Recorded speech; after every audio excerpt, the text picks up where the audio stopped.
taramna uksari loinana ngasi channel asina video thagasaribasi aigi subscriber aduga aigi viewers singi khanjaraga habitare ayhana mamangda ayhana video ke amasum semduna laksaba habidi Palmistry ki matangda video ke am semduna laksaki aduna hadakse Palmistry ki matangda video sai khara lalle adubu video se lallaga jo aigi subscriber singi khanjaraga subscriber khara amadum aigi WhatsApp ke through dum message thanaraga mahoigi mai yengba ko bse dum ai dum pangtok chari habitare mahoigi maru details khara lawjaraga habidi ma ki maming matha kai ka habitare sahi nung aduga ma ki mapong numit aduga makhara lawre aduga ma ki photo gumba khara dum aigi WhatsApp ke through da thalaga hariba miyu yasigi mai yengbi thaba se dum ngasing ngasmuk se dum sathari habitare mamang de dum sathari adum leptana sathajari habitare habidi nongmoda miyoi mari mangate dum sungchoi choi duna dum ai result adum pina hona jari habitare loina ngasi ina semja ge doriba video sina khogi miyoi amagi ma ki khubak ta yauriba mai singa sida khwaidi gi maru oiba habitare lab sida akhogi successful oigedaba adugumba mai khara aduga mahana thabak to bi paisa gi matang mai bi leidna successful oigedaba habitare adugumba sign khara adugumba line khara gi matang da video ama semja ge tawjabani hariba singa si miyoi amada yawa mai natraga ma ki mawng mato habitare aduga dum atopa miyoi amaga su dum manaba yawe aduga mai goina pora manani habina sadiko habidi maruina changdia daba khangdia daba adugumba successful oigedaba adugumba khara symbol of vi habidi fish sign gumba adugumba leidana adugumba khara matangda sigi matangda video ama mean khudol tamjage video si miyeng tamina saitana haijari aikoi miyoi biki khubakta leiriba mai sing asigi matungina miyoi adugi tungda lakadaba amadi haukraba kaya Palmistry ki matungina khangba ngamni miyoi amagi punsida lakadaba nungaiba thengnarakadaba awana kaya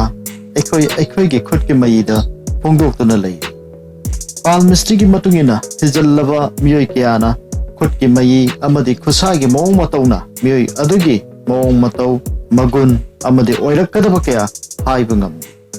maramasina ngasi channel asina chemjariba video asi miyoi amagi khut ki mong mataw amadi mai loinana sign khara miyoi adugi saukhatpa amadi mai pakpa oirakadaba adu kari no haibadu mayamda thamjage tawjaba ahamada thamjage doribasi isagi khutsa sing asigi matangni madudi isagi khutsa sing asi pangding manaba khoidring khoirang tawdaba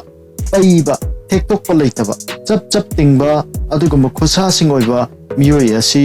punsida awana kaya kana thengnagandaba thabak amadi sinphangge matangdasu ayat apan kaya leitaba amadi mapok phaba haibadu oigalli karigumba hariba khusasing asina paiba chepa tektokpa adugumbu oiragadi punsida ayat apan khara mayokna ganba daw kaya legandaba oigalli asum haidana Palmistry ki matungina thambirami ani subuda thamjagidoribasi mainline ni mainline haribasi akhoi khoba ke mai gi manungda yamna maroiba amani habitare akhoi gi mainline asina karigumba ningthina sangna marakta tatpa yaudana fajanna leirabadi hariba miyoi adu laibu phaba wakhal leiba tungge wakhal yamna khanba miyoi oigalli wakhal amadi asingba miyoi oibana thabak thoram kayada chaukhatpa haibado oigalli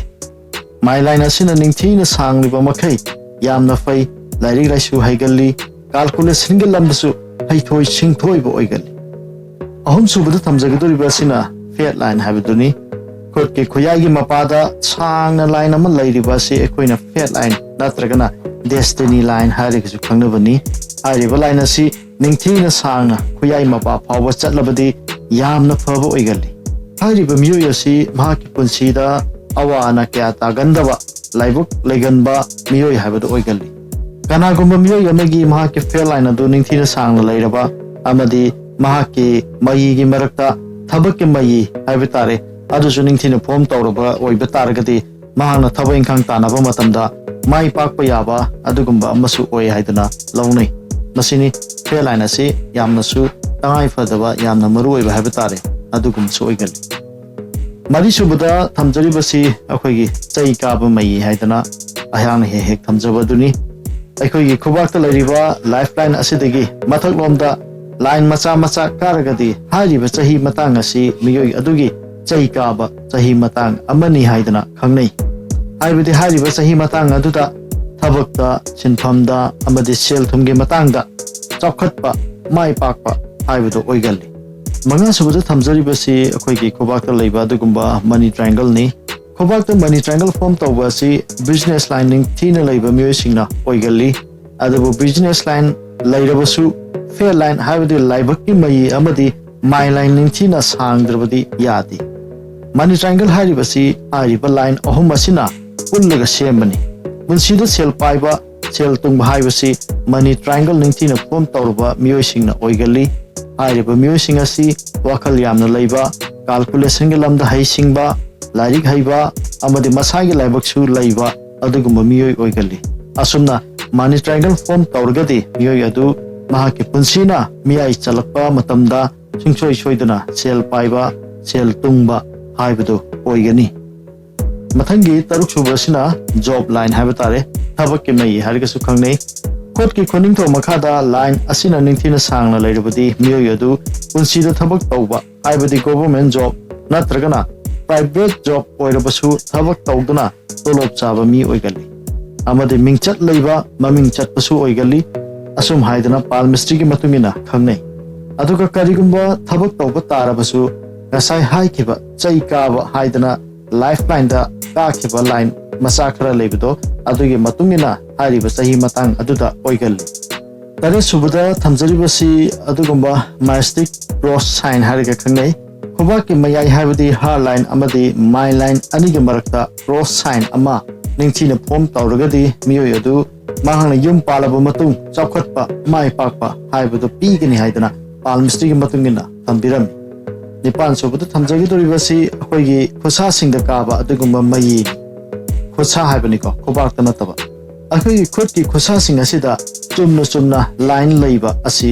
afaba mani hariba mai leiba miyoi sing asi bhake punsida honaba yamna kanba hangba kanba miyoi oigali maramasina mahangna pangthoki khanba tawge khanba thabak sing asi ngamba haibadu oigali maramasina hariba mai leiba sing asi afaba mani haidana palmistry ki matungina thambirami aduga kanagumgi khosa sing aduna chumna leibi ki mhot faina leirabadi afaba oina launadi mapan subda thamjagi doribasi khobakta adugumba a sign leiba adugumba ni a sign haribasi karamna form tawge haiba matamda akhoi gi fair line asina lifeline digi oina kakalaklaga adugumba my line chogadi hariba adu a sign form tawu kawi adu a sign form tawu haiba taragadi amuksu akhoi gi lifeline ga my line ga ani se thengnaraga lakadabni hawkadabni haiba tare ani se samnagadabni samnadabadi oibyati aduna samnaraba aduga lifeline dagi adugumba fair line asi kakalaga my line chogadi madu a sign form tawu haidana khangne asumna a sign form tarba miyoi adu mahaki punsida mahaki partner amade mahaki imung manungna full support tobiba haibado oigani masina maram oiraga punsida saukhatpa mai pakpa haibado oigadoribani masi ahamada thamjakhiba akhoi chaikaba sahi matang haidana pijakhiba lifeline digi line khara kakhatpa aduga chamane haibitare aduga masina mu hariba line aduna hena sangna kakhatkiduna my line touch tawba adugumba oigidoribani tara subada thamjaribasina akhoi khobakta adugumba m sign leiba adugumba miyoi singini m sign asi kalamna form tawge haiba matamda akhoi lifeline amadi my line loinana heart line hariba line ahuma asi fair line gi matina letter m sign form tawwa adubuni masigi matungina miyoi asi punsina miyai chalakpa matamda amadi yum paraba matungda chawkhatpa amadi mai pakpa haibadu oigani haidana palmistry gi matungina thambirami asumna channel asina ngasi thamjaribasi akhoi miyoi amana mahaki punsida chawkhatpa natragana mai pakpa adugumba oirakpada hairiba sign line sing asi tangai fadana darka leiba tangai fadana changba tangai fadana adugumba leiba sing adu mai pakpa oigal haidana palmistry gi matungina thambirama sing adu mayamda thamjabani channel asina ngasi thamjariba sing asi bu yengberiba channel sing bu channel asina haninga leitana thagada phungdoksari aduga kanagumba miyoi sing habitare aigi viewer aigi subscriber palmistry gi matangda sum khangningba naina ningba leiragasu aigi video gi description da link ani pijabani amana Instagram gini amana aigi Facebook page gini madugi kuthanga akhoi message to biro aduga pau phauna se mayam adum ai nomagi wena mi mari manga de dum results adum pidi habitare PDF format adum sembani adumai tawdana tawjeri aduna ingbiningbा khangbiningbा tananingba sum lairagasu description da yauriba link adugi khuthangda pau pobiro haidana haijari ngasi goinadi matang swaida video si loisinjaraki kangloi fai mana yai fari